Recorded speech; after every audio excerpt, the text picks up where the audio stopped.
Bueno, pues nuevamente muchas gracias a los tres por estar acá.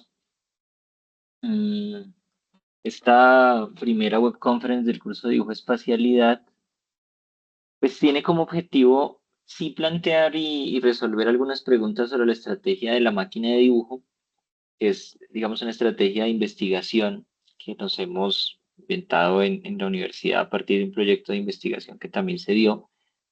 Pero más allá de eso, yo creo que es presentar un poco la lógica del curso y pensar un poquito de esas ideas de lo que llamamos dibujo expandido, dibujo contemporáneo, dibujo en el espacio, que es pues lo que da también un origen al nombre del curso, dibujo espacialidad, y que se plantea como un curso que tiene unas características importantes y distintas, ¿no? Primero, como presentar una ampliación sobre la idea de lo que es dibujar, sobre todo dibujar en el ámbito de lo contemporáneo, que implica unas revisiones y unos desarrollos, digamos, un poquito más allá de esa concepción a veces académica o tradicional de que el dibujo es pues una práctica bidimensional o referida a ciertos materiales o que hace parte únicamente, digamos, de la representación o la figuración del mundo, sino que el dibujar es mucho más que eso. Creo que es una cosa que se aborda un poquito también en la materia de dibujo uno, pero es mucho más que eso también en el ámbito de las artes plásticas y visuales, sobre todo el arte contemporáneo.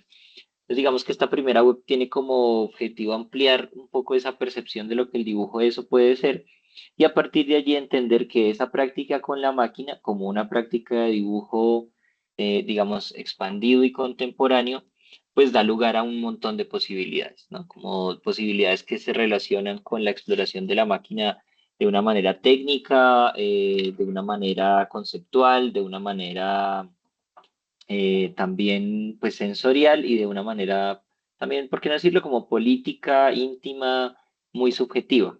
Entonces van a ver que resolviendo de pronto una de las preguntas comunes de una solicitud que, por ejemplo, me hizo Álvaro hace unos días y luego la reiteró, pues la máquina no tiene eh, digamos, ningún problema en ser, por ejemplo, el hilo, pero también podría ser un taladro, tal vez podría ser, no sé, una máquina de afeitar, podría ser un martillo.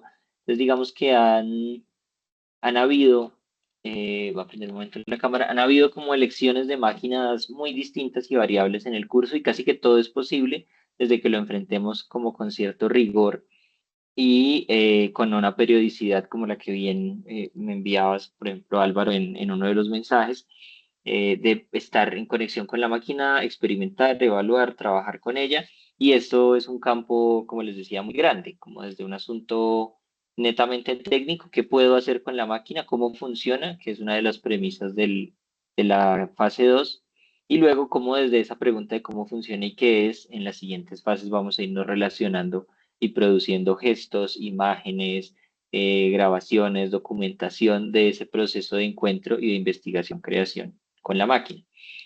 Antes entonces de arrancar con este primer momento de qué es el dibujo contemporáneo, desde dónde podemos verlo, quisiera resaltar que el curso tiene, quizás ya se dieron cuenta solo con esta segunda guía, tiene un énfasis en el proceso de investigación-creación, se plantea como un curso de proyecto, un proyecto que está por fases, y también tiene un énfasis grande en el registro. Es decir, es un curso que por eso está adelante en la malla, hace parte de la profundización y tiene un énfasis en el registro audiovisual de esos procesos de investigación-creación, que yo creo que les puede servir mucho también para los trabajos, digamos, de taller integral uno y 2, es decir, para el trabajo de grado de la universidad.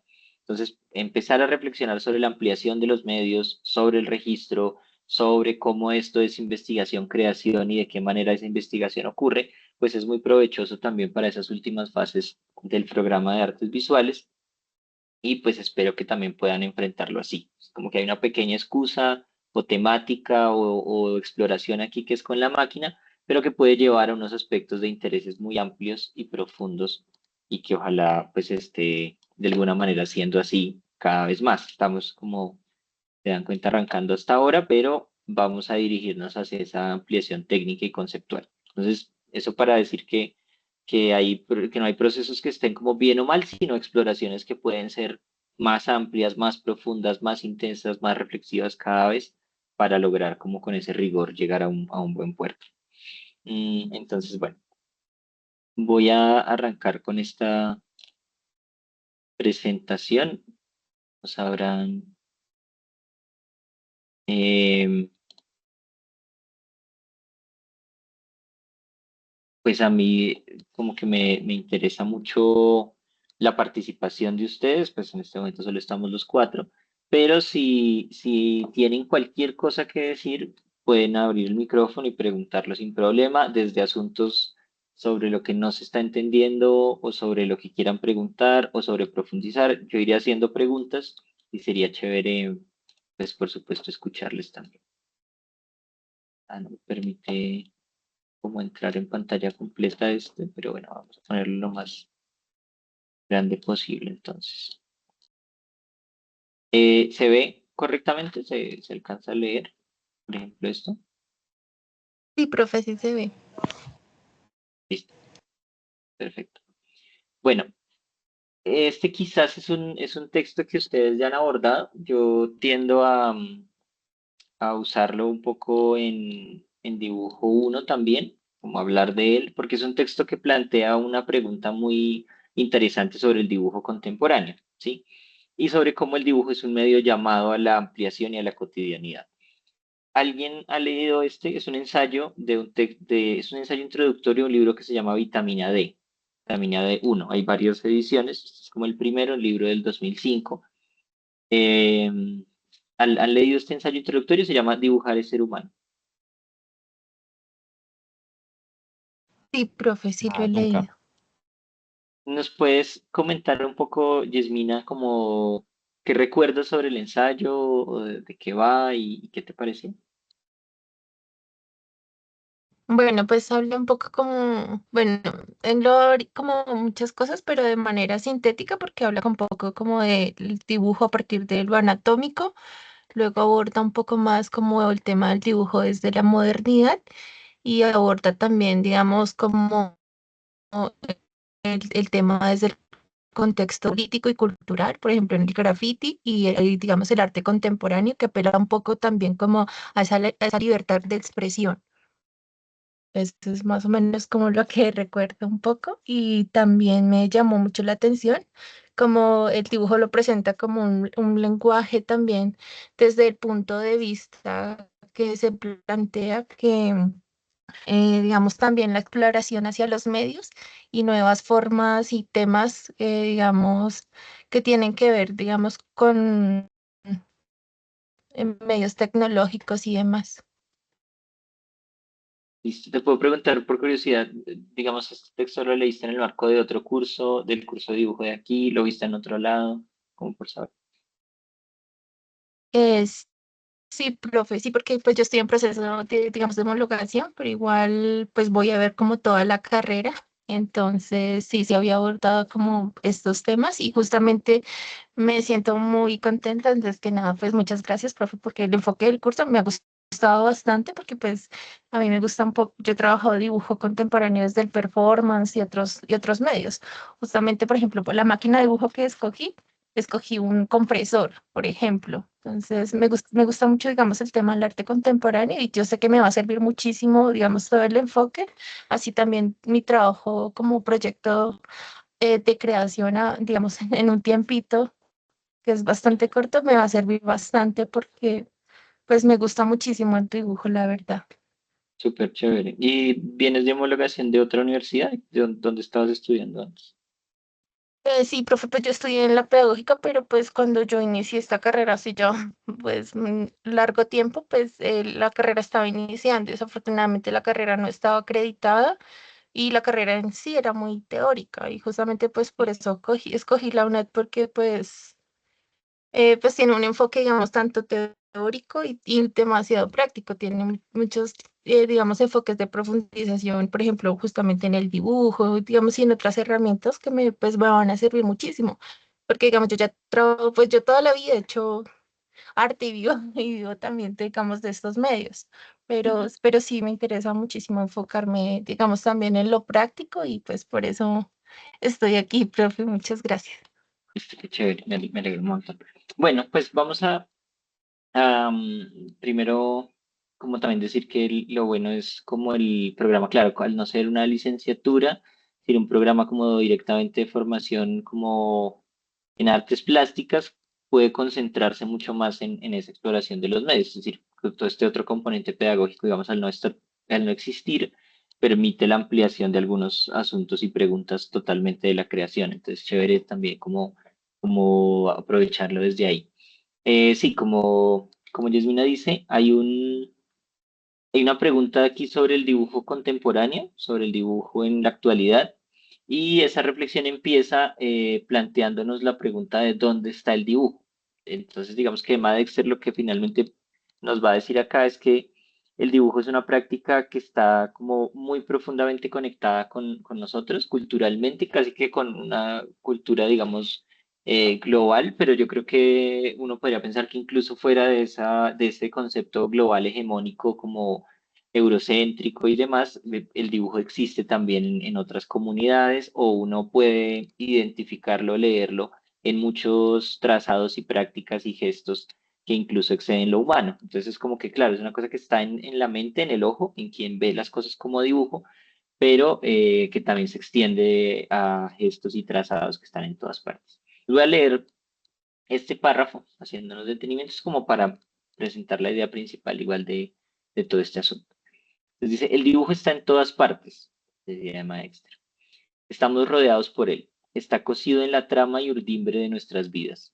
Lo practicamos como una de nuestras experiencias más tempranas siendo escolares y como padres atesoramos como ninguna otra cosa los dibujos hechos por nuestros hijos. Es claro, hay una relación que entendemos tiene que ver, por ejemplo, con la escritura. Tengo una niña de 4 años y ella, claro, está como aprende a escribir a partir de aprender a dibujar y aprende a dibujar a partir de la idea de empezar a abstraer el mundo, ¿no? Como veo esto, ¿cómo traduzco esas figuras que veo al papel o a la bidimensionalidad? Una cosa que es, digamos, como mística o mágica en ese sentido de lo que está pasando allí en esa traducción del mundo de 3 dimensiones a 2 dimensiones.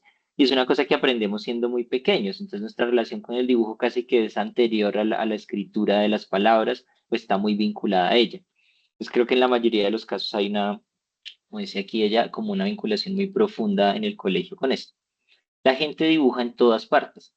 El dibujo puede ser incluso usado como un lenguaje visual global cuando falla la comunicación verbal.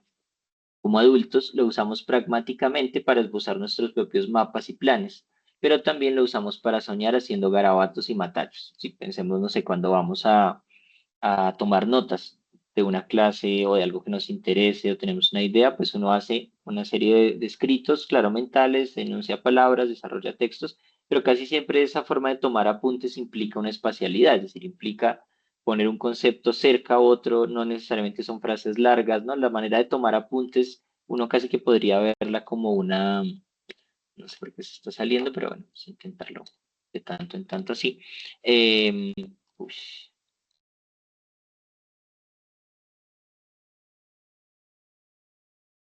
bueno, em, decía, hay algo como en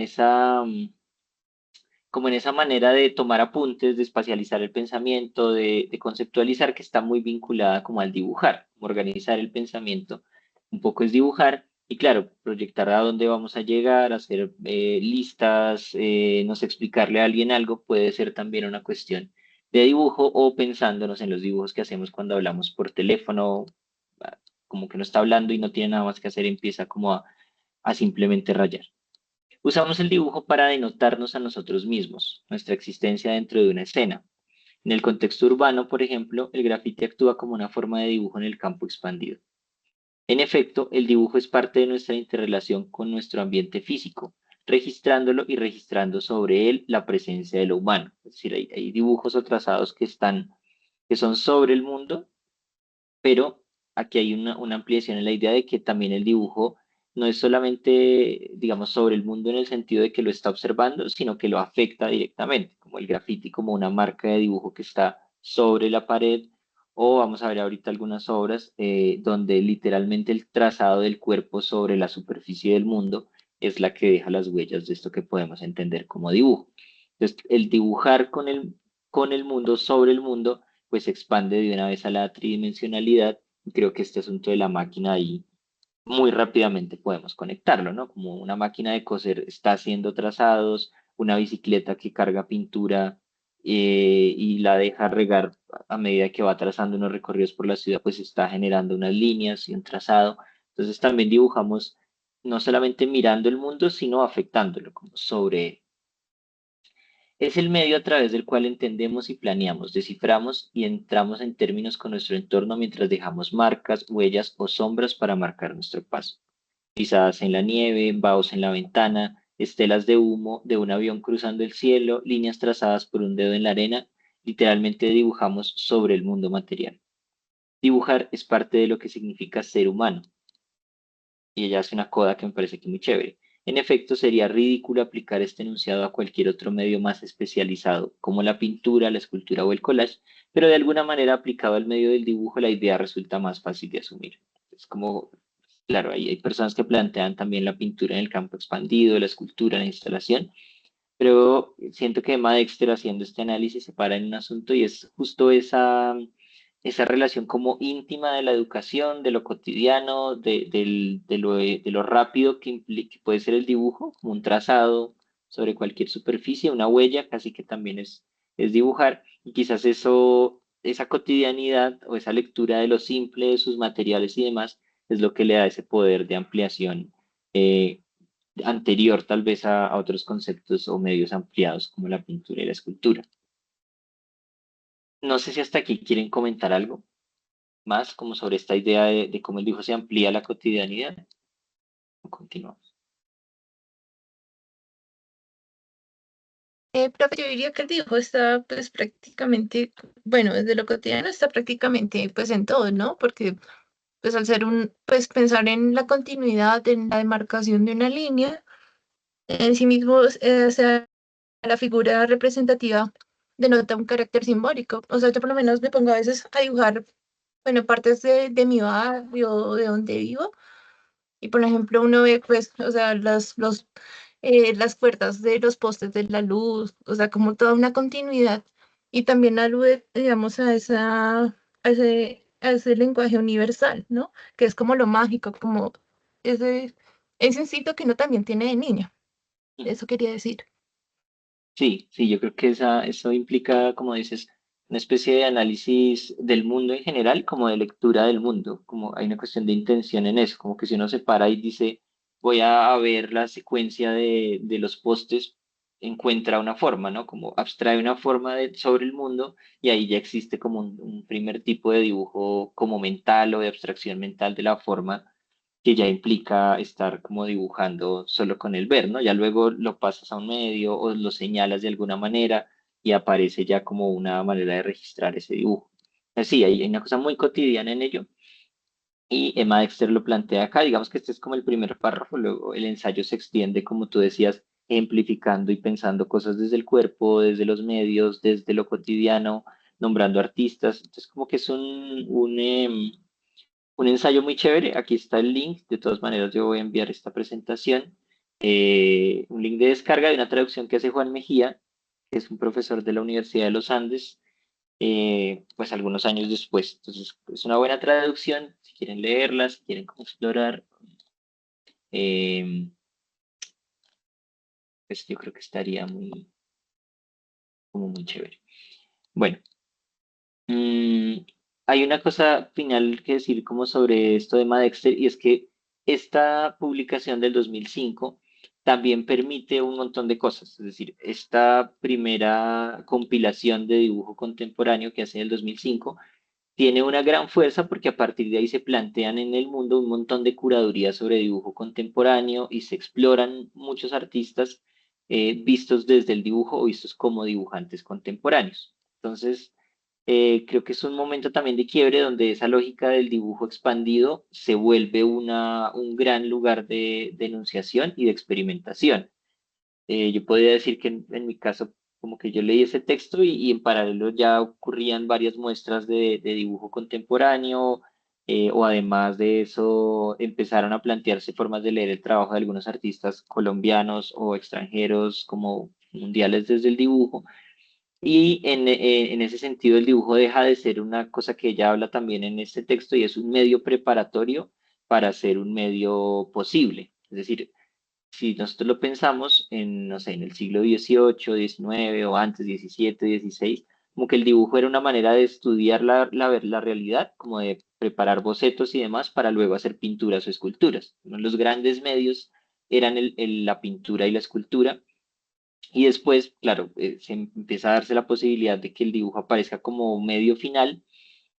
Pero eso implica o pasa gracias a un rescate que entre otros se hace a digamos, finales del siglo XX, inicios del XXI, diciendo como que esas obras en papel de pensamiento que no implica a veces mucho tiempo en su elaboración, digamos, directa, pues también pueden ser obras. Entonces, recuperar el dibujo como un medio, digamos, formal o final de producción empieza un poco con esta revisión histórica de textos como el de Emma Dexter. Antes de eso casi que era como, sí, este era el pensamiento del artista en dibujo, pero era difícil que el dibujo fuera un medio final. En esa misma lógica, Emma Dexter menciona algunos valores del dibujo que yo he categorizado en estos cuatro puntos para hablar de ese dibujo contemporáneo. Entonces, este dibujo contemporáneo que a veces renuncia a la representación tiende primero a volver en algunos casos a lo primitivo y lo esencial, es decir, a mostrar en la obra y en su gesto simplemente el acto de trazar como una esencia humana, y a veces la obra se trata solo de eso, como de evidenciar el trazado sobre el mundo y complejizar ese trazado o hacer pensar sobre ese trazado. Otra característica que tiene esta lógica del dibujo contemporáneo es la expansión de algunos elementos esenciales del dibujo, que si lo pensamos, como que uno podría, no sé, acudir a Kandinsky y decir, lo básico del dibujo es el punto, la línea y el plano, ¿cierto? O podría acudir a otros autores y decir, lo básico del dibujo es la forma, ¿no? El contorno, como la forma sobre el soporte, la relación fondo y forma, por ejemplo. O podría decir, pues el elemento básico del dibujo es el trazado, ¿no? Como el trazado y la línea o gesto que genera ese trazado. Entonces lo que hacen es como tomar algunos de esos elementos esenciales del dibujo tradicional y llevarlos a otros medios. ¿Cómo sería el trazado en lo sonoro? ¿Cómo sería el dibujo en la instalación? ¿Cómo sería la gestualidad o la repetición de puntos en un espacio arquitectónico o escultórico? Es como que se sale de lo bidimensional a lo tridimensional, pero también abordando prácticas, digamos, temporales o de otros medios como intermediales. Mm, Otra de las características que a mí me gusta mucho de esto del dibujo contemporáneo expandido es una renuncia a lo monumental. Entonces, volviendo a a ese mismo comentario que hacía, ¿no? La pintura tenía el afán como de durar para siempre. Y hay un gran estudio como cómo hacer que literalmente los pigmentos, los materiales de la pintura, los imprimantes, sí, lo plástico, por ejemplo, de la pintura en un momento cuando se empieza a usar más acrílico y menos óleo, puede durar más años. Es como que la pintura en medio de su investigación técnica carga una pregunta por cómo perdurar. Y que es una pregunta que también acompañaba la escultura siempre, ¿no? El bronce, el mármol, cómo preservar. Casi que hay toda una línea relacionada al patrimonio que es sobre conservación, que plantea cómo hacer que las obras no decaigan, no mueran, se perpetúen. Entonces, eso implica también como una especie de monumentalidad. También se ven otras cosas como la escala de las obras antes. Y creo que el dibujo contemporáneo, en medio de eso contemporáneo, que implica como lo posmoderno o la superación, el intento de la superación de la modernidad, eh, aboga o aborda otros materiales y materialidades, como pues el papel que se va a deshacer, lo efímero, un poco también y de alguna manera lo performático, lo que no se puede como atrapar, ¿no? Muchos papeles o soportes de dibujo simplemente se van a deshacer en unos años, les van a salir hongos y demás, pero como que el artista puede abrazar eso y trabajar en materiales mucho menos duraderos o con esa pretensión de eternidad. Y finalmente yo creo que estos artistas de dibujo contemporáneo tejen o tejemos muchas relaciones con otras áreas del conocimiento y otras artes, ¿no? Lo musical, lo que lo decía la arquitectura, a veces el teatro, a veces como áreas de producción artesanal como lo textil, como, no sé, también la comida, y otras áreas como el cine, incluso fuera de las artes, la ingeniería, mm, no sé, como una infinidad de lugares de trabajo donde también esas lecturas del dibujo empiezan a pasar. Entonces vamos a ver un poco algunos ejemplos de cada uno de estas características, como para ojalá abrir mucho la cabeza dentro de las posibilidades de lo que es dibujar en y sobre el mundo. Y en esta lógica, pues también ver qué podemos hacer con la máquina, ¿no? Estamos todavía en una fase y por eso no quería hacer esta web antes, hasta que no empezara ya bien desarrollado el proceso de experimentación y no tuviéramos primero la tentación de cambiar de máquina, porque creo que con cualquier máquina se puede, pero también para terminar esta fase, digamos, más de bitácora, de dibujo bidimensional, de análisis a partir del trazado y de la representación de la función de la máquina, para luego saltar a estas experiencias más como tal vez espaciotemporales. Entonces, esta primera obra, no sé si alguna vez la habían visto o saben de qué movimiento hace parte o de pronto quieren comentar algo sobre ella. No. Bueno, esto hace parte. Profe, creo que tiene que ver con el land art. Sí, pero sí, exacto, sí. ¿Quieres contarnos algo más del Dandar o de esta obra? Pues la obra creo que la he visto, bueno, la vi en los contenidos como tal, pero ya había visto cosas así como de trazados o líneas que marcan en surcos y cosas así en la naturaleza, pero es algo temporal, sin afectar lo más que se pueda, digamos, el ecosistema, pues como tal. Sí, el Landar tiene como esa pretensión, digamos, desde sus inicios o políticamente, como la idea de no podemos seguir como dañando, digamos, la naturaleza o todo esto. Empieza un movimiento como ecológico y, por supuesto, anticapitalista a mediados de los 60 y muchos de estos artistas dicen como, pues el arte no puede seguir contribuyendo a esa destrucción como ecosistémica y lo que se plantean es hacer obras donde solamente afectan, digamos, el paisaje de maneras efímeras, como les estaba comentando ahorita. Entonces, Richard Long, que además tiene como unos textos como bien interesantes sobre esas posturas políticas y ecológicas, es uno de estos artistas del land art. Luego, ¿qué pasa? Como una especie de paréntesis, digamos, el land art empieza a tomar también un aspecto como monumental, a hacer grandísimas intervenciones en bahías, en playas, donde reorganizan piedras, eh, no sé, tienden a acumular hojas y cosas de árboles y demás para hacer formas a veces geométricas abstractas y a veces eso empieza a tener también un impacto negativo en el propio ecosistema. Entonces, la obra más como cuestionable en este sentido es una obra que se llama Spiral Jetty, donde esa acomodación de piedras y demás en una playa luego termina afectando los corales y la vida de muchísimos, digamos, peces como de una gran zona alrededor de la obra. Entonces, bueno, también hay una reevaluación después de qué es lo que significa ese impacto solamente de modificar la naturaleza por un afán estético. Pero bueno, eso es como un tema más grande que a quien le interese puede ver. Pero Richard Long en esta primera obra, que se llama pues Una línea hecha por el caminar, simplemente lo que hace es pues caminar, como de un punto a otro, y da y vuelta una gran cantidad de veces hasta que deja las marcas en el piso como de ese camino y hace una fotografía. Mm, siento que esto da pie para un montón de como de ideas como posteriores, pero creo que aquí vemos el asunto de dibujar en el espacio de una manera como muy concreta, ¿no? Que pasa también como cuando las personas empiezan a recortar camino en no sé, en un potrero o en un parque y se genera como un camino que no está diseñado arquitectónicamente, ¿no? Como que ahí ya hay una acción de dibujo posible.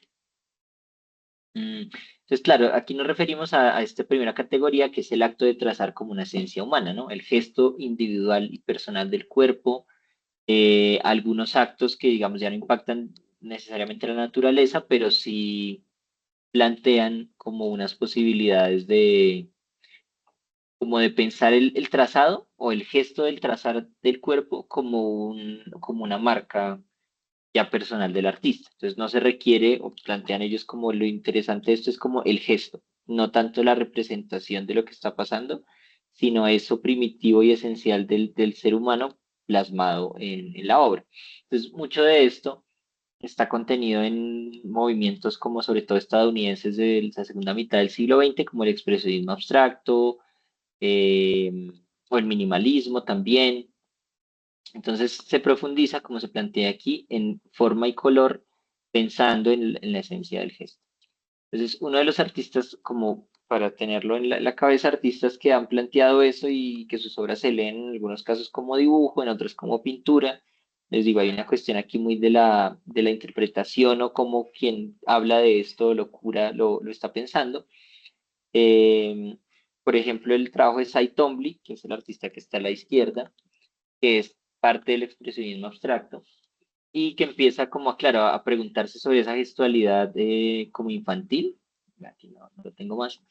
Y casi que empieza a estudiar esta cuestión del garabateo, ¿no? Como de la firma, del chorrión, y empieza a desarrollar pues acciones repetitivas, muchos cuadros en el marco de, les decía, del expresionismo abstracto y de lo minimal que van dirigidas hacia allá. Entonces, claro, pensar en lo automático, el gesto, la firma o el simple trazado humano ya como dibujo, pues empieza a ampliar como esas posibilidades de exploración de medios.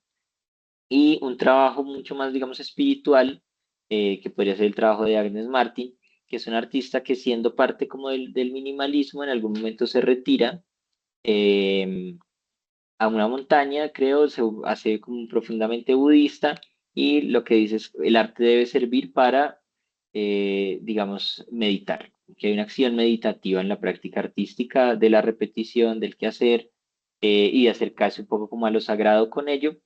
Y de ahí para allá, casi que la obra de Agnes Martin, digamos que es muy bella conceptualmente, muy profunda, pues se traduce solamente como en retículas o en patrones, como en la ejecución de unos patrones meditativos que ella va haciendo, que va sacando a la luz cada tanto, y tiene una obra como muy amplia sobre eso. Luego también hay muchos escritos sobre Agnes Martin y esa relación como arte y espiritualidad.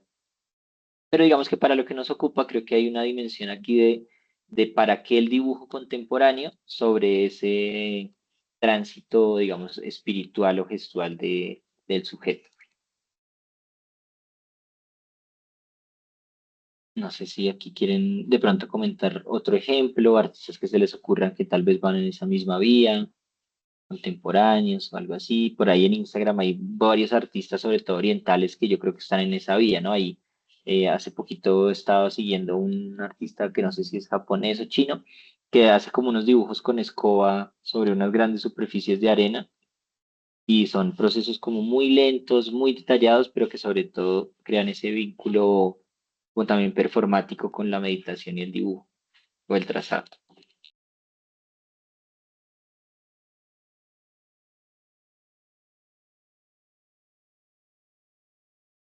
Bueno, lo mismo, si quieren como en algún momento comentar algo, solo es abrir el micrófono. Vamos a ver un segundo concepto que sería como la expansión de los elementos esenciales del dibujo fuera del medio tradicional, es decir, el punto, la línea, el plano, el trazado, fuera de lo bidimensional. Hay muchos artistas de cada uno de estos conceptos. Elegí traer a Fred Sandberg, un artista que estuvo haciendo hace unos 10 o 12 años como una instalación aquí en NS Arte, una galería de Bogotá, pero que también digamos, se sitúa en esa transición entre el minimalismo y como ya, digamos, estar fuera de las vanguardias por completo de los ismos. Y Fred Sandbach, digamos que genera es como una conciencia sobre el espacio a partir de la línea, pero de la línea tridimensional. Entonces, esto que, digamos, como desde ciertos puntos, y él jugaba mucho con eso aquí en la instalación en Bogotá, pareciera un espejo o un vidrio, una cosa que está ahí como que uno lo siente sólido solamente por la dirección tan precisa de las líneas y la manera en la que están ancladas al piso, pero en realidad estos son hilos, son como unos hilos gruesos que él simplemente coloca en el espacio y ya con eso uno empieza a ser como muy consciente del espacio.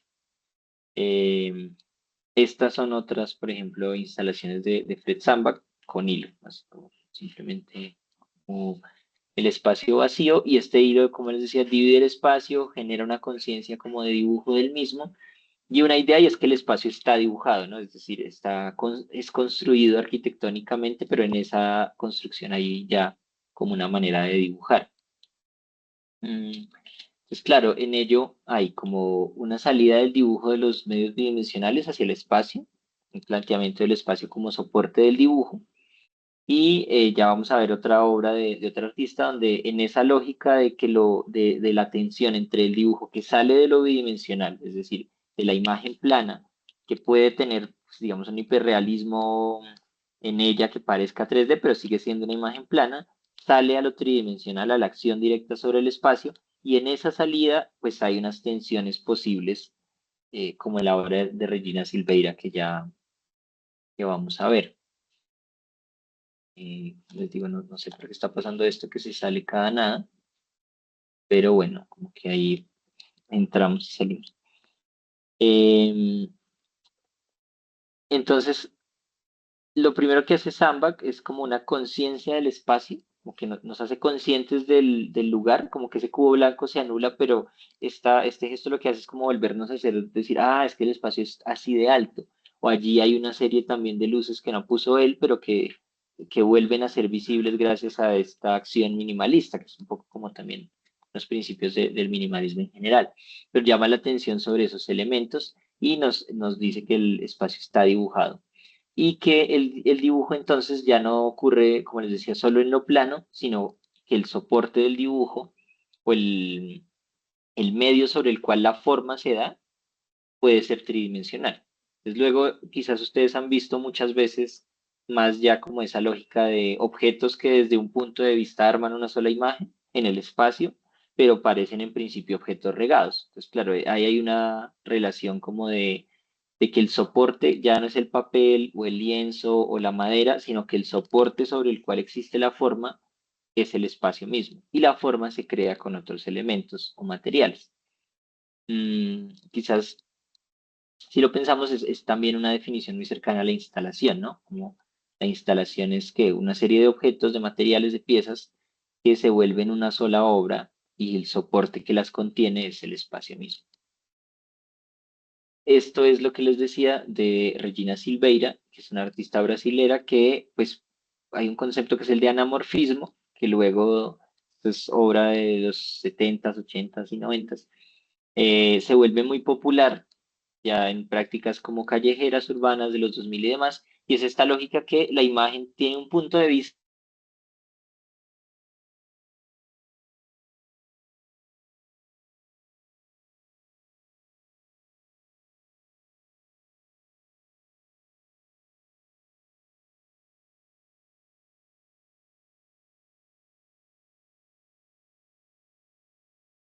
en ese puente o esa tensión de maneras muy interesantes. Entonces yo creo que hay una relación aquí como todo el tiempo entre la imagen que va al espacio, o sea, como lo bidimensional que pasa a las 3 dimensiones, y el espacio que va a la imagen, que es decir, que de las 3 dimensiones pasa a aplanarse, a hacerse 2 dimensiones de nuevo. Hay muchos artistas en ese tránsito. Un artista que a mí me gusta mucho y está creo que dentro de las entrevistas del curso o en otras que aparecen ahí en el canal de YouTube es César del Valle. César del Valle tiene una obra como hiperrealista, pero en un punto empieza a jugar con el espacio y cada vez se ve más interesado a ello y casi que su obra hoy está muy en relación a este tipo de propuestas como de dibujo espacial. No sé si hasta ahí quieren comentar algo como que hayan visto, que les interese de esto.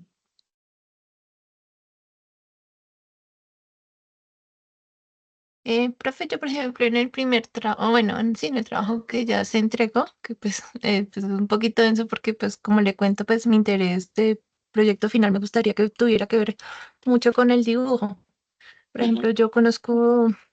yo tuve la oportunidad acá en Bogotá, ya se presentó, no me acuerdo, hace muchos, muchos años. Se llama Gego, es una artista que Sí, trabaja, digamos, en arte contemporáneo e interactivo. Y ella trabaja así, digamos, hace como expansiones tipo telaraña y cosas así. Y es muy, o sea, realmente es divertido porque ella se basa como en la arquitectura pero también, digamos, irrumpe un poco también, digamos, estas líneas, no es algo totalmente cuadriculado o convencional, sino que o sea, digamos, en ese sentido es muy expandido. Y pues me gustó mucho la obra de ella. Sí, sí, la obra de Gego es muy chévere. Y si quieres explorar, o sea, como creo que hay dos artistas que a mí me gustan un montón y que se presentaron aquí en Colombia, está Gego, y hay otra artista que se llama Magdalena Fernández, y ella también tiene como unas instalaciones así como interactivas, donde esas telarañas o cruces como que se mueven o se pueden desplazar. Entonces, si quieres buscarla también está chévere, y si tu interés, digamos, de toda la carrera es el dibujo y ese pensamiento sobre el dibujo, creo que también puede estar muy chévere y si quieres lo podemos hablar como por el Teams o algo así por fuera un montón, porque pues también es como mi materia de estudio. Em, Ah, vale, profe. ento- entonces creo que sí, Gego es un gran referente de esto, como esto de Fred Samba, que es mucho más como, ¿qué diríamos? Como abstracto en un sentido como minimalista o analítico, o sea, como la cualidad mínima del espacio y la línea. Lo de Gego, como dices, es mucho más interactivo, caótico, pero en eso también hay un pensamiento como rizomático, diría yo también como, sí, hasta cierto punto como latino o latinoamericano, que estaría chévere como pensar. Entonces, exactamente, ahí también nuevamente se da ese paso como de la imagen que tiene un punto de vista y luego se habita, y en ese habitar pasan como un montón de cosas. Bueno, otra característica es esto de la renuncia a lo monumental, ¿no? Como se pasa, por ejemplo, a unos medios que pueden ser, o a unos materiales que pueden ser perecederos o efímeros, y esos materiales también tienen un símbolo o un significado. Entonces, no es lo mismo quizás hacer un dibujo sobre un papel, no sé, fabriano de 50.000 pesos, que se pretende, digamos, libre de ácido, que asegura que la obra, no sé, no le van a salir hongos o el sol no la va a afectar y se puede no sé, enmarcar y durar un montón de años, a trabajar quizás sobre no sé, un billete de 5.000 pesos, ¿no? O un billete viejo. El billete tiene una simbología, pero también se inserta de una manera distinta en las posibilidades de circulación de las artes. Entonces, muchos dibujantes contemporáneos apuntan al dibujo sobre otros tipos de papeles, libretas, y en eso hay un diálogo ya de entrada entre el soporte sobre el que estoy dibujando y lo que estoy dibujando. Uno de los artistas como conceptuales que trabajó esa lógica es Mel Bochner. Eh, Hay también ya muchos artistas luego colombianos como en esa misma vía, pero Mel Bochner es uno de los primeros que empieza eso. Entonces, esta es una obra donde, por ejemplo, lo que hace Mel Bochner es como usar estos papeles del diseño industrial y del dibujo industrial, que quizás ustedes, no sé, quienes hayan estado en colegios técnicos, quizás vieron dibujo técnico y anamorfismo no sino isometrías y formas de representación de perspectivas como en estos ángulos de 30 grados, dibujos de objetos mecánicos.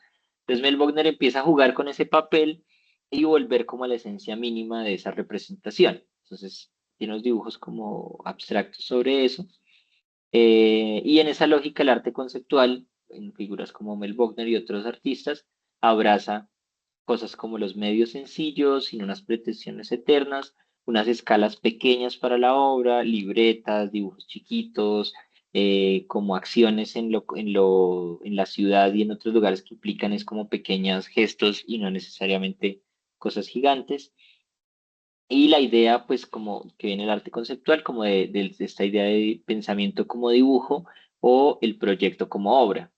Es decir, Sol Lewitt, que es otro de los artistas que están más adelante en esta presentación, hacía cosas que se llamaban como los wall drawings. Entonces, realmente lo que hacía era instrucciones para intervenir una pared. Entonces, el dibujo estaba en la instrucción, no tanto en la pared ya hecha, sino en la obra era la instrucción que se le entregaba al museo o se regalaba al público, o pasaba para que esas personas construyeran la obra. Entonces, como que ahí hay una lógica del dibujo, como les decía, que ocurre en el pensamiento, pero que aquí se sostiene en el proyecto o en la posibilidad conceptual de existir. Y en esa lógica, pues, también renuncia como a la monumentalidad incluso de la concreción de lo físico. Entonces, Mel Bochner y Sol Lewitt, esta es otra obra de Mel Bochner, por ejemplo, donde lo que hace es que como acción de plástica, digamos, de creación, él también era como un artista, pues como gestor que ayudaba a organizar cosas, y lo que hace es que recoge todas las facturas que implican la producción de una exposición grande en la que está participando. Es como que las facturas, no sé, de la pintura para arreglar el espacio, del alquiler de cosas, del desplazamiento de las obras, de los camiones para llevar algunas cosas, todo lo que implica la inauguración. Y lo que hace es que archiva todas esas facturas con algunas intervenciones, la mayoría de ellas simplemente es la factura, en estas acetas. Y plantea pues como que el dibujo que está detrás de la exposición misma a partir de los documentos que la componen. Entonces, y para darnos cuenta cómo eso de lo cotidiano y lo que no implica la acción, pues se hace muy efectivo ahí. A uno puede gustarle más o menos esto, le puede parecer como un chiste o aburrido, poco profundo, pero solo quiero caracterizar que tiene que ver como con esa acción de pensar qué es el dibujo, ¿no? Como hasta dónde podemos devolvernos a lo esencial de lo que está dibujado en algo como una exposición. Y por el otro lado, bueno, Sol Lewitt, y aquí está como ejecutando uno de sus wall drawings, eh, que implica es como la repetición de una medida y la variación de sus ángulos. Bueno, como que algunos son muy específicos y otros más abiertos. Hace unos años, como unos 5 años, creo, hubo una exposición grandísima en España donde se intentaron reproducir como más de 200 de estos wall drawings o obras instruccionales de Sol Lewitt. Si alguien lo quiere buscar, eso existe.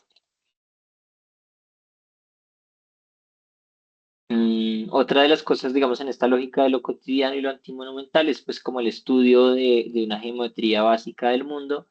Aquí Sol Lewitt hace, por ejemplo, una secuencia de variaciones de una línea que puede dividir un cuadrado.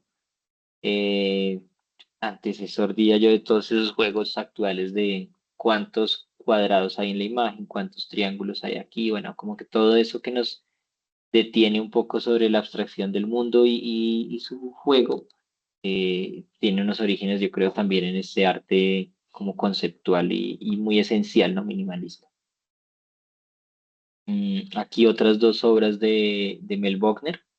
No sé si alcanza a leer, pero por ejemplo en esta hoja lo que hace es como trabajar con un sello que dice como language is not transparent, como el lenguaje no es transparente, y pues lo pone como un sello muchas veces sobre un papel que vean que además tiene toda esa apariencia de un papel de cuaderno, ¿no? Como un papel cuadriculado cualquiera, y aquí hay una sobreimpresión del sello con una frase que habla sobre el propio lenguaje, sobre su propia transparencia, pero que al final de cuentas no es transparente y sí a la vez como un juego, como les decía, del arte conceptual. Y este otro que en la misma vía de lo que les decía de Fred Sandback, tiene una intención y es como hacernos conscientes del dibujo del mundo, ¿no? Como los espacios físicos también fueron dibujados y pensados por alguien. Y lo que hace Mel Bochner es simplemente pues anotar las medidas en pulgadas y pies de las paredes de un espacio, como de un espacio vacío, ¿no? Es como que uno entra y lo único que hay es el redimensionamiento numérico del espacio tridimensional. Entonces, creo que en esto también como antimonumental pasa algo y es como un señalamiento de la realidad, como que casi que la acción ni siquiera es, a veces, por eso les digo, les comentaba, hay dibujantes colombianos que trabajan desde esta no monumentalidad. Pero en este caso, además, es como simplemente el gesto de señalar una condición del mundo a partir del dibujo, ¿no? O proponer unas acciones como los World Dragon sobre ellos. Si a alguien le interesa esto como de lo no monumental, puede ver, por ejemplo, a un artista antioqueño que se llama José Antonio Suárez Londoño, que es un tremendo dibujante. Y Suárez Londoño en unas entrevistas donde dice como que lo único que hace es como dibujar, que dibuja como 8 horas al día, que es como que es una obsesión, pero todo su trabajo transcurre como en medios de pequeño formato, como libretas, rara vez tiene obras como grandes, Y hace un tiempo en el MAM, en Medellín, hubo como una gran exposición como de libretas de Suárez Londoño, donde, digamos, pues las descosían y ponían todas las hojas en filas y filas de dibujos pequeños. Y era pues tremendo, o sea, habla como del rigor del hacer diario, pero en eso mismo también una renuncia como a las grandes obras y un valor a la libreta, al dibujo del día a día también. Chévere esa obra. Vamos a ver entonces esto que sería como relación con otras formas y áreas de conocimiento para ir como ya cerrando la presentación.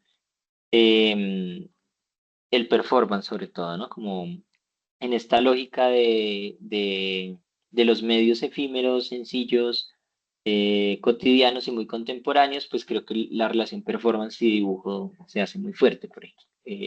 Esta que es como dentro de mí, Elena Almeida, una artista sobre todo del performance, que luego tiene unas relaciones importantes con la imagen, así como este trabajo de trazado. Yo no sé si tiene como algo en la boca y lo va soltando o simplemente va con su cabeza moviendo este material de tierra para generar trazados. Pero entonces empieza a tejer una relación importante entre esa forma de resolver del performance, de la fotografía, del registro y pues maneras de trazado. Chévere en ese sentido la obra de Elena Almeida. Y quizás una de las obras donde es más evidente esa relación como de cuerpo-dibujo o acción de dibujo y cuerpo, incluso en su registro, es la obra de Francis Salis. Es Elena Almeida y es Francis Salis.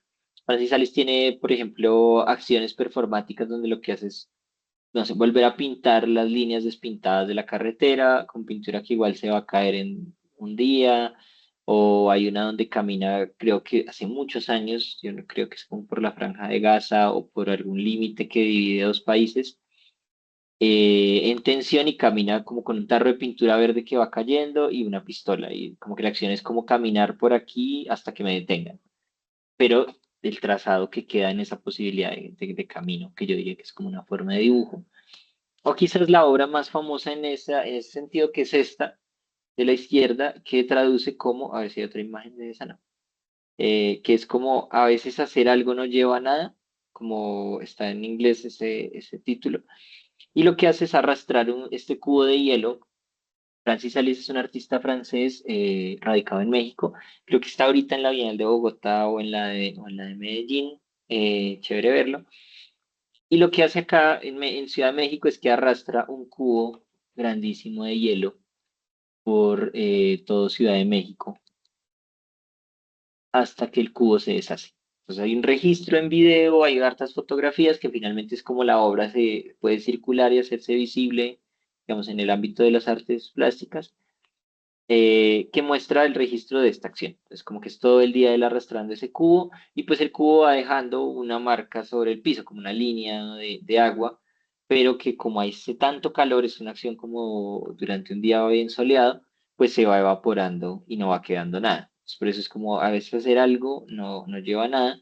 Y además el hielo se va pues como derritiendo y derritiendo y derritiendo hasta que él termina como pues moviéndolo con el pie y se vuelve un charco de agua y se acaba la acción como un gran esfuerzo que no lleva a nada, pero además una acción, digamos, de trazado o de dibujo sobre el espacio que cumple esa o lleva al extremo esa función de lo efímero casi que de inmediato. Es una obra, digamos, que tienen como unos fondos como, digamos, filosóficos, podríamos decirlo, sobre el absurdo, sobre el sentido de la vida, sobre el sentido de lo que hacemos, pero que yo creo que también tiene unas relaciones como con dibujo muy chéveres. Y, por ejemplo, Francis Alice también es un dibujante, pues como que hace muchos bocetos de ideas y de obras y cosas que a veces solo quedan en proyectos, esta relación nuevamente de dibujo y pensamiento, y a veces quedan como ahí.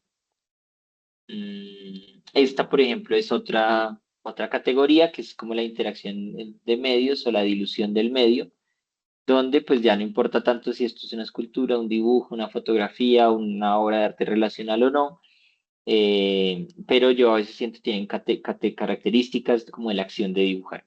Entonces Francis Alice en otra obra que se llama La Fue de Montañas, que es una obra que hace en Perú, lo que hace es como conseguir un montón de gente de una universidad, estudiantes de varias carreras, gente que ve con él una especie como de seminario de algo, y los convence de intentar mover una montaña de arena, como de las que están en la periferia de Lima, creo que es en Lima, a partir de hacer esta gran línea humana y desplazar como una palada a la vez la montaña. Entonces todos como se paran en un punto y tiran una palada de arena hacia adelante y luego dan un paso y otra y otra y otra y otra.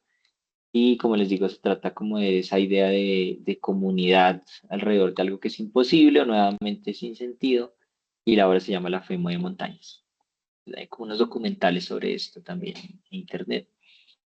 Pero quería mostrarles como esa gran escala posible del dibujo espacial, pero que a veces pues guarda conceptualmente una idea como sobre lo inútil, sobre lo que no queda, lo que desaparece, como esa tensión entre la gran escala y lo no monumental a la vez. Y así es como para cerrar, ¿no? Que es una obra de un artista colombiano que se llama Oscar Muñoz. Y yo creo que es de esos artistas que también uno puede ver mucho para hablar de dibujo expandido o de prácticas contemporáneas.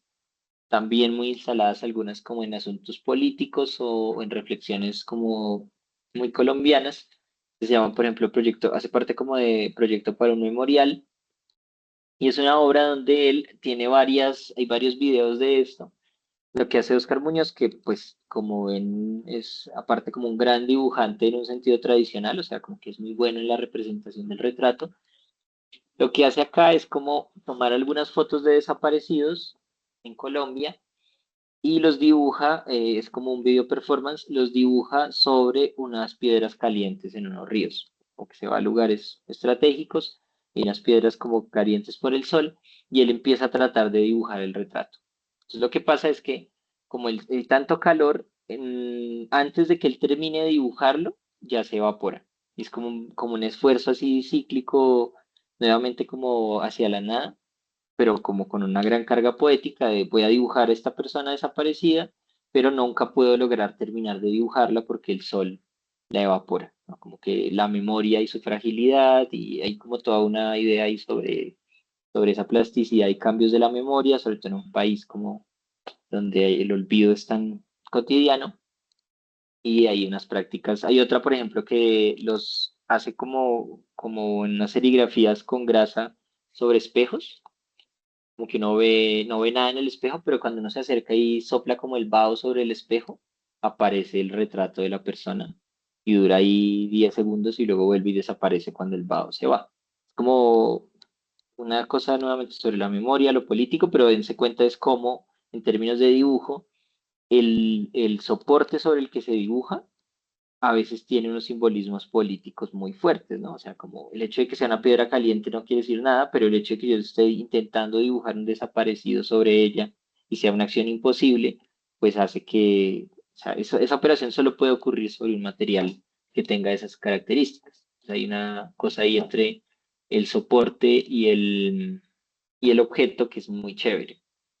O quizás la obra más famosa de Oscar Muñoz, que es la de Cortinas de Baño, que tiene como unas siluetas, nuevamente es serigrafía de unas siluetas sobre unas cortinas de baño, y cuando uno las ve, pues parece que en efecto estuvieras viendo a alguien a través de una cortina de baño, pero esas personas están mutiladas, tienen como algunas marcas como de sangre que parece lo mismo como una mancha sobre la cortina del baño.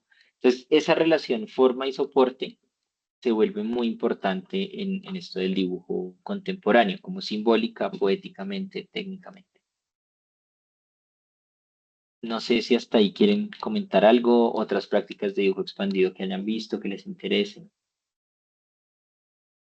Eh, profe, yo solo quería decir que los ensayos de Oscar Muñoz y Francis Sales están en el archivo del Banco de la República, porque la obra estuvo más o menos como en el 2008, 2009, pues hace ya mucho tiempo estuvo acá en Bogotá, pues yo la vi y es muy interesante. Y pues los ensayos de Francis Sales y Oscar Muñoz sí sé que están en el Banco de la República, o sea, en el archivo, en el BanRep. Gracias, Yasmina. Sí, sí, ahí están en las exposiciones. Y también, por ejemplo, la página de Francis Alice es bien completa. Si uno quiere explorar la obra de Francis Alice, está en su página web.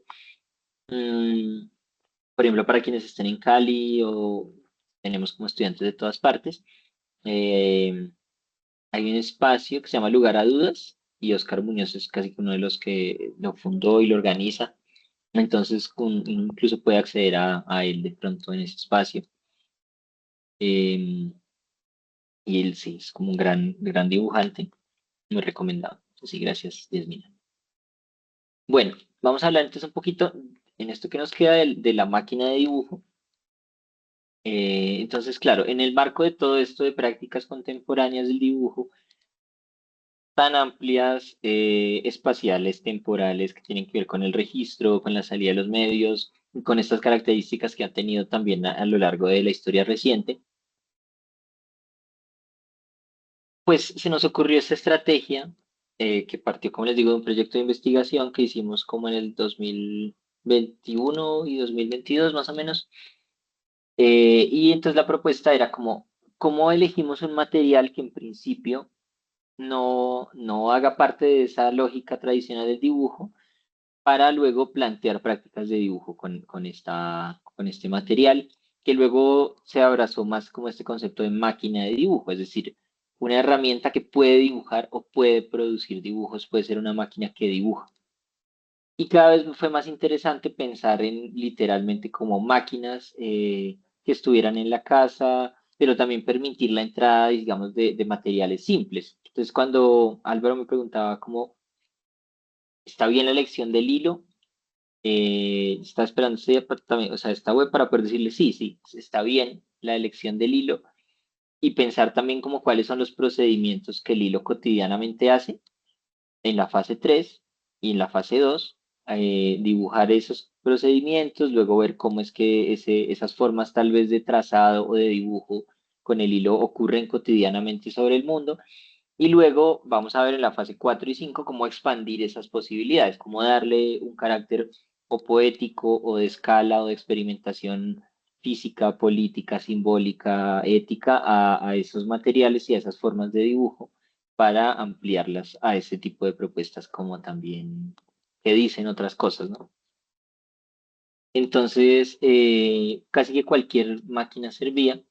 Y lo que les traigo son algunos ejemplos. Ustedes pueden consultar en el MUNAT. Está una exposición que hicimos que se llamaba justamente eh, Máquinas de Dibujo y creo que la encuentran en el marco de una exposición que se llamaba como Apuntes sobre el Dibujo, algo así como... Y ahí estaba dentro del proyecto Máquinas de Dibujo. Entonces ahí lo pueden ver como en ejemplos del resultado del proyecto de investigación y estos son algunos de esos resultados. Entonces, por ejemplo, Atenea Camacho eh, trabajó con taladros y hacía cosas en principio como las de la derecha. Entonces, por ejemplo, van a ver que la fase 3 del curso es como registre cómo dibuja la máquina y la fase 4 cómo podría dibujar, cómo podría ser una expansión posible de ese dibujo, muy desde lo que ustedes van encontrando en las fases anteriores. Atenea encontró que el taladro era una máquina que, claro, hacía acciones como perforar, pero también generaba otras como surcar, como hacer surcos, o ella decía incluso como consentir, como acciones mucho más leves. Entonces empezó a experimentar desde la idea del taladro a qué otros taladros existían, ¿no? O sea, ella empezó con un taladro normal, como un taladro para abrir huecos en paredes, hacer percutor, taladrador, y luego empezó a expandirse, a decir como, pero también el motor tool es un taladro, también las máquinas excavadoras de petróleo son taladros, empezó como a pensar sobre ellas, a escribir sobre eso, digamos que su abuelo tenía una colección de taladros y por eso en principio fue que ella se dio cuenta que eligió el taladro, como que había una conexión familiar. Todo eso lo descubrió en el proceso, es decir, por ejemplo, Yasmina dice, escogió un compresor. Puede que estudiando las partes del compresor, dibujándolas, dibujando su funcionamiento, pues también se le empiezan a ocurrir ideas de por qué un compresor, o sea, qué es lo que tiene de interesante esa máquina específicamente para ti, o sea, para Yasmina, como es el concepto de la compresión, es lo que hace la máquina, es su aspecto, no sé, sutil o rudo o lo que sí, como, ¿qué es lo que te llamó la atención para escogerla? Que en principio puede ser algo que ya sepas, pero que a lo mejor en descubrirla se hace más profundo. Para poner otro ejemplo, yo escogí la máquina de coser. En ese momento la escogí como, no sé, me gustaba la idea de que la máquina trazara y que había un dibujo con hilo, que era material con el que yo he trabajado también antes, pero luego entendí que la máquina también tiene una relación profunda con mi abuela, por ejemplo, y esa máquina que yo tenía y que conseguí. Entonces empecé a pensar en cómo se cose un poco esa idea de la memoria, cómo hablar con ella a partir de la máquina. Entonces, por ejemplo, en el MUNAD está, en mi caso, esa información de mi relación con la máquina de coser como máquina de dibujo. Otras personas, como digo, Atenea encontró en eso una relación con su abuelo.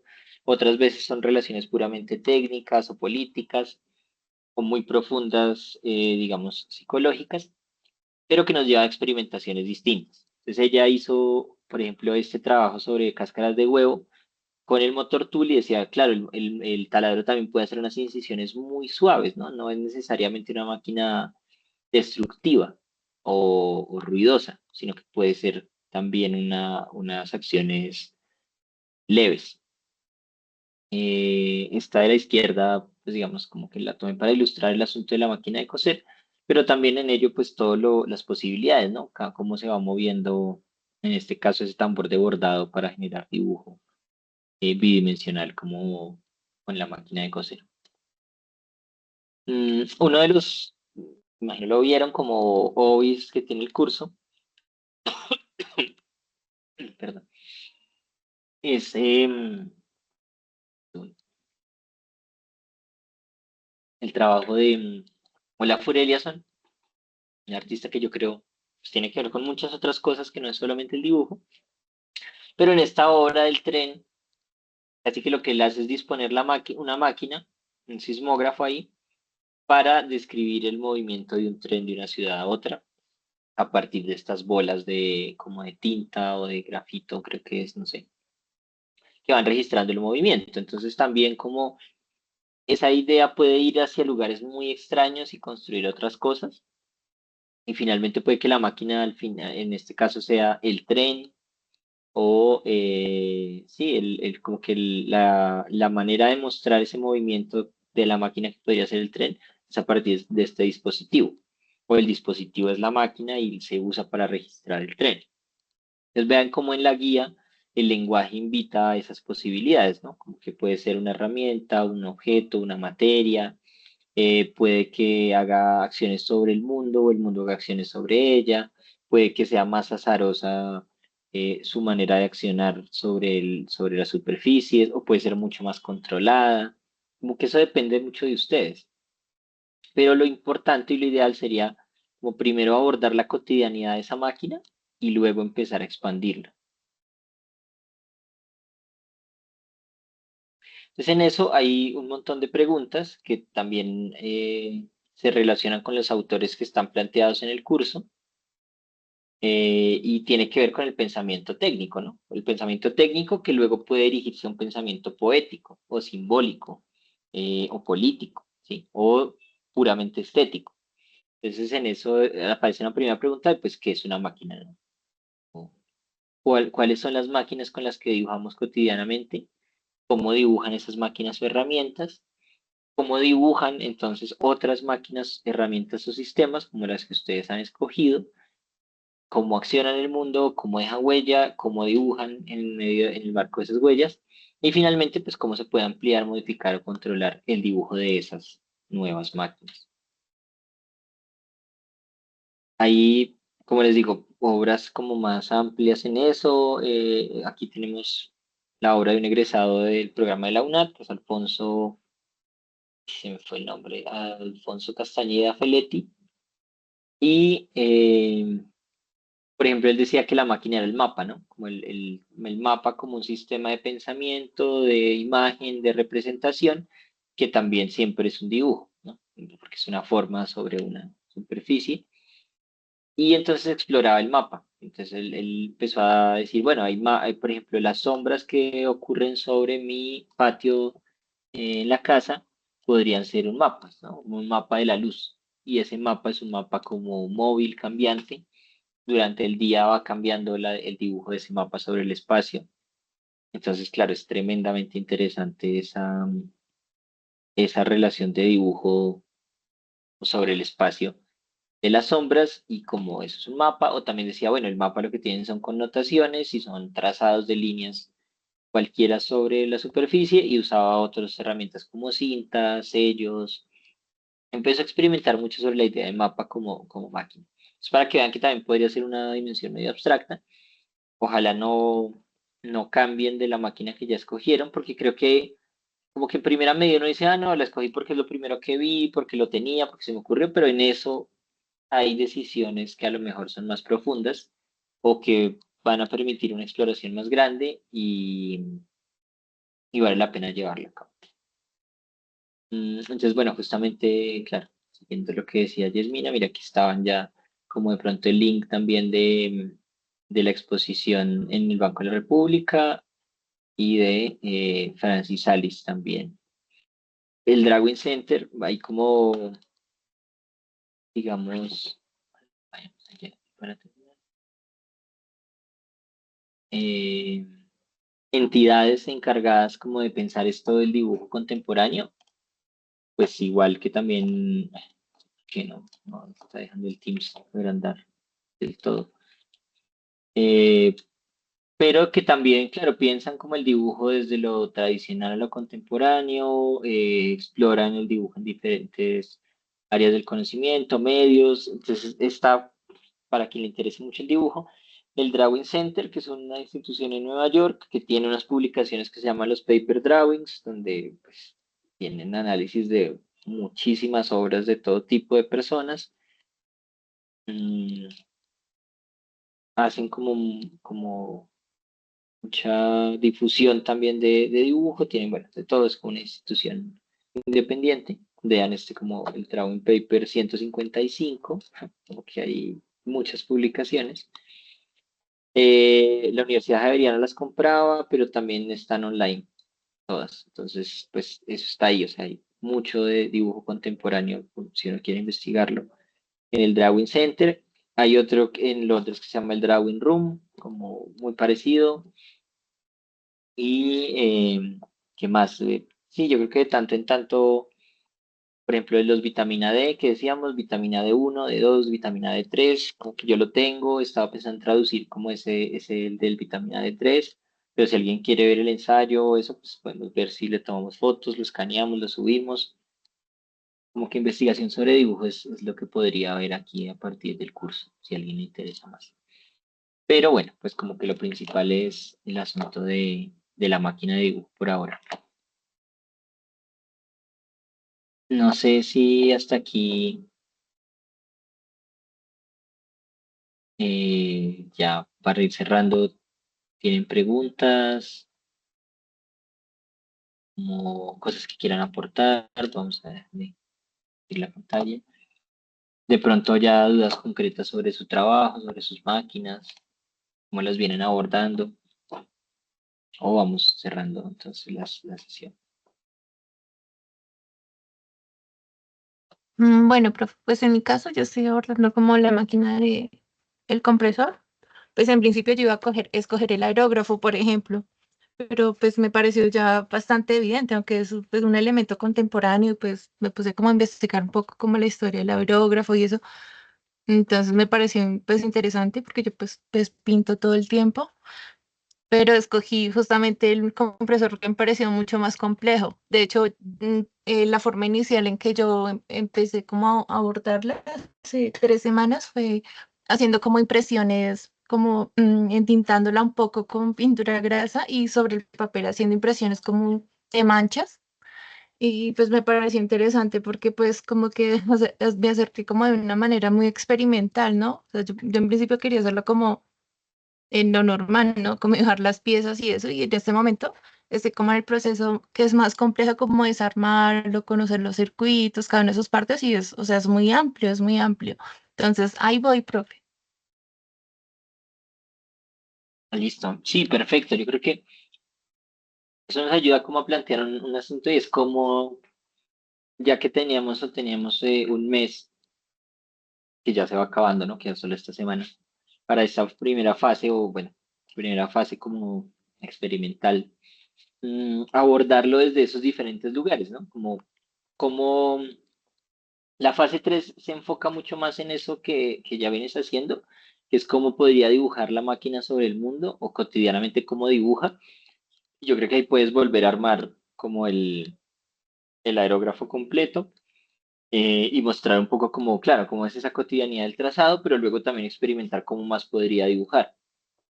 Pero en esta fase me parece que el abordaje, entre más distintas sean esas entradas de experimentación, mejor. Es decir, si ya hiciste eso como más de la huella o el gesto que deja, pues es muy bien que ya estés haciendo también la otra parte, que es más cómo funciona, cómo son los circuitos, cómo se ve. Yo también les recomiendo mucho a veces mirar el aspecto físico del objeto, ¿no? Porque, pues claro, hay un análisis que es técnico sobre su funcionamiento, desbaratarlo, cómo son las partes, cómo se articula, cómo se activa, qué pasa eléctricamente y que implica dibujos a veces como de manuales, ¿no? Como dibujo de manual de funcionamiento. Casi que es ese mundo de la representación de ese switch se activa y pasa esto, o dibujar el movimiento.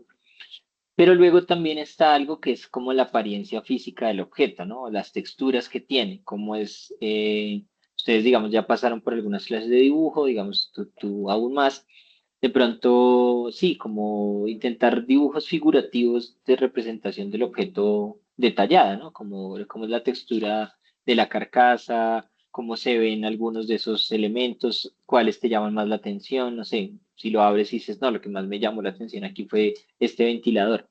Y entonces lo empiezo a dibujar y poco a poco te puedes ir dando cuenta como, lo que me interesa tal vez es esa lógica del aire, ¿no? Como del aire a presión y de la traducción de eso en la posibilidad del gesto, ¿sí? Como el aire puede ser un material que pinta o que deja marcas, no sé, como que puede haber muchos intereses o que luego tú digas, no, esto me interesa mucho, es como, no sé, por una relación profunda que tenía con él, porque era de otra persona y me lo regaló, porque lo compré, sí, todo eso puede aparecer, pero sobre todo en la medida en la que uno se permita dibujar todas esas capas de sentido del objeto.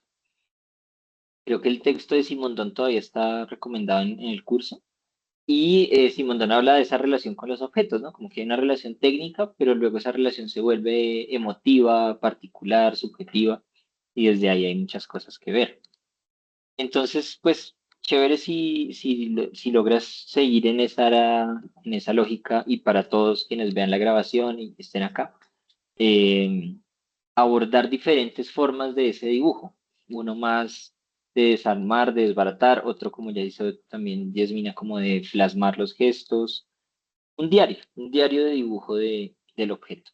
Álvaro pues se fue, según lo que veo en el chat, pero hay algo que es muy potente en lo que está haciendo también, que es como mostrar las posibilidades ya de acción con el hilo, ¿no? Entonces, claro, el hilo se estira, se enrolla, se tensa, se pueden colgar cosas de él, pero también su función es como atrapar o no atrapar, sino, claro, urdir o remendar cosas, juntar cosas que están separadas, como todo eso que es el objeto en sus características físicas, a veces químicas, eléctricas, pero también emotivas. Todo eso es lo que estamos como dibujando por ahora en esta fase 2 y 3. Entonces, gracias también a Yasmina por haber participado como tan activamente. No sé si hay otra pregunta, algo más que quieran pensar o decir.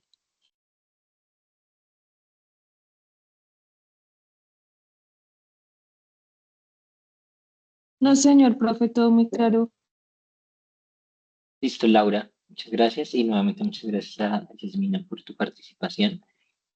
Entonces, pues quedamos así, nos vemos en la siguiente web y pues yo creo que voy a ahora sí como empezar a responder muchos más cuestionamientos y demás, ya que hicimos esta primera reunión.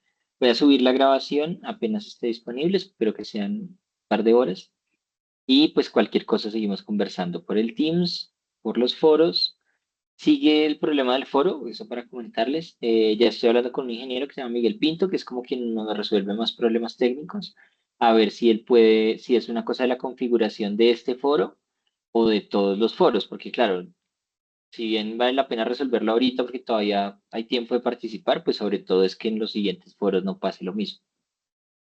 Entonces, bueno, como que ya eso está en proceso de resolverse. Pues bueno, buena tarde y pues que sigan experimentando un montón. Chao. Buena tarde, gracias, hasta luego. Gracias, hasta luego.